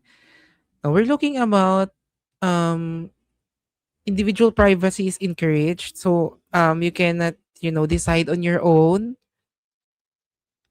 Family routines are rigidly enforced, meaning kapag sumuway ka, papagalitan ka, papaluin ka, or may sanction sa'yo, individual thinking by a child is viewed as a betrayal of family loyalty. So if you make decisions on your own, it it will feel, or the parents will feel na they are betrayed. Hindi ka nagpaalam, hindi ka nagsabi. Ah, so that's a first, remove some options. Blended family is a structural category wherein yung dalawang pamilya is combined. No? Halimbawa, yung parents mo is hiwalay na, you have your own original family, and yung father mo has another child from other family. No? So meron kang step parent and meron kang step siblings. That is blended. Differentiated family is more healthy, no? It's a healthy organizational family wherein yung identity mo as individual, yung personal privacy mo and your independent thinking are supported by the people, by your family members. That's differentiated family. No? Pag sinabi natin disengaged family, mas matindi no yung internal boundaries kung saan ang members of the family is detached with one another. No? They are fragmented. Fragmented meaning hiwa-hiwalay sila. And they feel na they are not supported emotionally, no, financially, physically. No? So, kapag ang isang pamilya is disengaged, anong mangyayari? No? All members of the family will function independently. No? So, ang tinatanong natin is isang parte ng pamilya wherein you are or you do not have any internal boundaries. No? Family members are so super, no, super involved sila with other members of the family. No? Yung mga buhay nyo is wala na kayong privacy. So, alimbawa, ikaw, in your relationship status, pinapakilaman ka ng magulang mo, pinapakilaman ka ng kapatid mo, no? And you cannot mature on your own kasi you feel na you're always indebted to follow the rules. No? So, kailangan pag nagde-decide kayo, you will act collectively. Meron kayong isang identity as a family. So, if ikaw, no, you make some sort of independence on your own, no, this will be penalized as disloyalty. That is enmeshed. D. Yeah. This enmeshed family, yeah. Boundaries is identity. Wait lang, zoom natin. Family where boundaries and identities get tangled up, making it challenging for individuals to have space apart. Oh, kulang ang privacy, there's a difficulty making decisions kapag kailangan i-consult mo muna. You have pressure to attend all family events regardless. Ito ba nangyayari sa atin na tatanungin ka ng ibang family member sa isang family gathering, ay, tumaba ka, pumayat ka, kailan ka mag-aasawa? Yan, kasi napipilitan tayong umattend. Feeling responsible for parents' emotions, ramdam na ramdam mo na hindi mo pwedeng galitin, hindi ka pwedeng hindi sumunod kasi alam mo na directly mararamdaman ng parents mo na masasaktan sila. Personal boundaries are not respected. Family expectations are more important than personal needs. So for when it comes to the emotions, when we deal with enmeshed family, strong naman, pero it's too much. Uh, you have emotional connection with one another, pero masyadong matindi, no? Masyadong sobra to the point na na-invade na yung privacy mo. That's enmeshed family. Alright. So that ends our item drill, no? Exam drill natin. Palakpakan naman natin ng isa't isa. Ayan. So ilan yung scores nyo guys? Could you post that on our comment box para makita natin and we could test kung maraming nakakuha ng mataas. May naka-perfect pa guys. Was it easy for you, no, compared to our previous drills? I hope marami tayong natutunan, no? With our discussion for today. Nakita natin na marami tayong areas na na-cover. Hindi lang tayo nag-focus with the realities, not just personality, kundi social change as well, and the human behavior in the social environment in retrospect. So, na-cover natin yan. So before I let you go, I invite all of you to connect with us sa ating iba't ibang social media channels. So we have our TikTok account. No, follow na kayo dyan. No? Just search the AM Corner.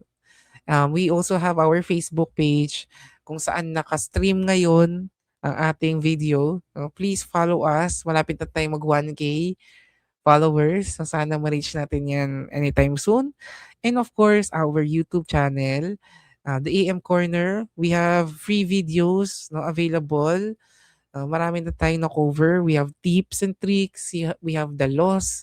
We have other topics as well na na-discuss dyan. And if you want to access yung mga exclusive videos natin from the past, and yung ngayon, no, we already have 2 videos uploaded exclusively. No, check nyo na rin yung ating Facebook, yung ating YouTube page, and then click the join button para ma-member kayo or masama tayo sa ating exclusive channel. Ayan. So 17, ayan, 24 si Raji. Taas, no? 16, 19. And you're welcome. All right. And this wraps up our human behavior and the social environment free review episode 2. So I hope this session help you understand the topic better and give you more confidence sa ating social work board exam journey. Thank you so much for spending your time with us here at the AM Corner where we start our days right and our futures bright. If this video helped you, don't forget to like, share, and subscribe, and comment na rin, no? If you have or if you want to answer or may mga questions kayo na tingin nyo na hindi natin na-cover or you have topic suggestions that you want us to discuss next. And always remember, every page you study today brings you one step closer to become a compassionate and competent social worker. See you in our next episode. Padayon Future RSWs. Bye for now.